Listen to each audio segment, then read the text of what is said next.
A very good morning to all of you. Today we are going to know the rest of four theories, means intelligence theories. Okay, তো ওইগুলা কি থার্স্টনের দলগত তত্ত্ব আজকে বুঝবো, গিলফোর্ডের ত্রিমাত্রিক তত্ত্ব, গার্ডেনারের বহুমুখী তত্ত্ব এবং ইস্টার্নবার্গের ত্রিযুজি তত্ত্ব, এগুলো আজকে আমরা আলোচনা করব। দেখি প্রথমটা কি, থার্স্টনের দলগত উপাদান তত্ত্ব।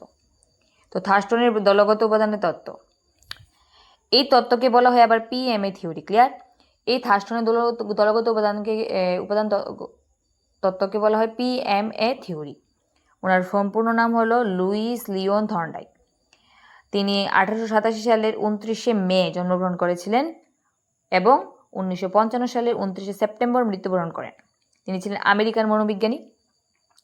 তিনি 240 জন শিক্ষার্থীর উপর 56 রকমের বুদ্ধির পরীক্ষা করেছিলেন, মানে টেস্ট।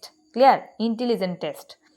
তিনি 60টি প্রাথমিক উপাদানের কথা বলেছেন। তিনি কয়টি উপাদানের কথা বলেছেন? প্রাথমিক উপাদান 60টি। সো দেখি, আমরা জেনারেল এতটুকু জেনে রাখি। তোমরা যদি মনে করো না ইন ডিটেল জানতে চাও, তোমরা বই পড়ে দেখতে পারো 60টি উপাদান কি কি। তো it will be very beneficial for you, but these are the basic knowledge about Thurston's theory. So now we are going to know about গিলফোর্ডের ত্রিমাত্রিক তত্ত্ব। ত্রিমাত্রিক তত্ত্ব মানে কি? 3 প্লাস মাত্রা। ক্লিয়ার? তিনি 3টা মাত্রার কথা বলেছেন, 3 ধরনের মাত্রার কথা বলেছেন। দেখি এখন কি এই তত্ত্বকে তত্ত্ব হবে না, তত্ত্ব হবে, এসওআই থিওরি বলা হয়। তো গিলফোর্ডের ত্রিমাত্রিক তত্ত্বের আরেক নাম কি? SOI theory. তিনি বলেছেন কেন SOI? Subjective, objective and okay. তিনি বিষয়বস্তুগত মাত্রার কথা বলেছেন 5টি, প্রতিক্রিয়ার মাত্রা বলেছেন 6টি এবং উৎপাদনগত মাত্রার কথা বলেছেন 6টি। মানে কি এখানে 3 ধরনের মাত্রার কথা বলেছে, তাই এটাকে বলে ত্রিমাত্রিক তত্ত্ব। প্লাস বিষয়গত কত? 5, প্রক্রিয়াগত কত? ইন্টু 6 অ্যান্ড উৎপাদনগত কত হবে? 6। তাহলে 6 6 36, 36-এর সঙ্গে 5 গুণ করলে হবে কি? 180। তো বর্তমানে গিলফোর্ডের স্কোরের মোট মাত্রার সংখ্যা কত? সেটা হলো কিন্তু 180। আসতে পারে কিন্তু বর্তমানে 180, আগে কিন্তু ছিল 150। ঠিক আছে, প্রথম অবস্থা 150 ছিল, কিন্তু এখানে সেটা হয়ে গেছে কত? 180। So let's go to the next slide. So গিলফোর্ডের মাত্রাগুলো একটু দেখে নিই। মনোবিদ জেপি গিলফোর্ড এর মতে সমস্ত কাজের কোনো না কোনো বৌদ্ধিক কাজ এবং প্রতিটি বৌদ্ধিক কাজের 3টি মাত্রা বা দিক রয়েছে। ঠিক আছে, এই জন্য তার তত্ত্বকে বলা হয় ত্রিমাত্রিক তত্ত্ব। আমি আগেই বলে দিয়েছিলাম। তো 3টা মাত্রা কী কী ছিল? প্রক্রিয়াগত, বিষয়গত এবং ফলাফলগত। এখানে ফলাফলগত বলা হয়েছে, কিন্তু আমরা ওই জায়গায় পড়েছি কি? উৎপাদনগত। একই কথা, ডোন্ট মিস দ্যাট।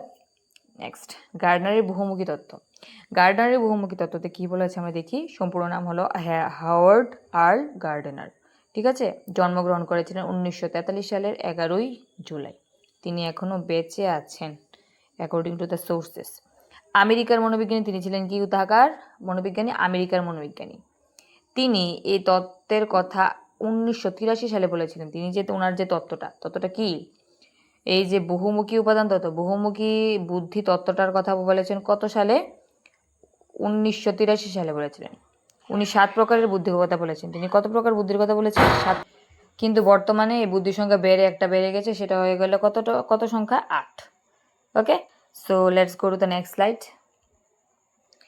তো দেখি এখন last but not the list, that is স্টার্নবার্গের ত্রিযুজি তত্ত্ব। স্টার্নবার্গের, ক্লিয়ার?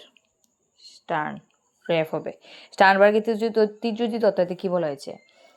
উনিও 3 ধরনের বুদ্ধির কথা বলেছেন। ঠিক আছে, দেখি কি? উপাদানগত বুদ্ধি, পরীক্ষামূলক বুদ্ধি, বর্ণনা প্রাসঙ্গিক বুদ্ধি। উপাদানগত বুদ্ধি, পরীক্ষামূলক বুদ্ধি আর বর্ণনা প্রাসঙ্গিক বুদ্ধি। তাই এটাকে বলা হয় ত্রিযুজি তত্ত্ব। ওইটাতে মাত্রা ছিল, তাই বলা হচ্ছে ত্রিমাত্রা। আর এটার মধ্যে কিন্তু কোনো মাত্রার কথা বলা নেই। এটার মধ্যে বলা হয়েছে জাস্ট 3 ধরনের বুদ্ধির কথা। ক্লিয়ার? তাই এটাকে বলা হয় ত্রিযুজি তত্ত্ব।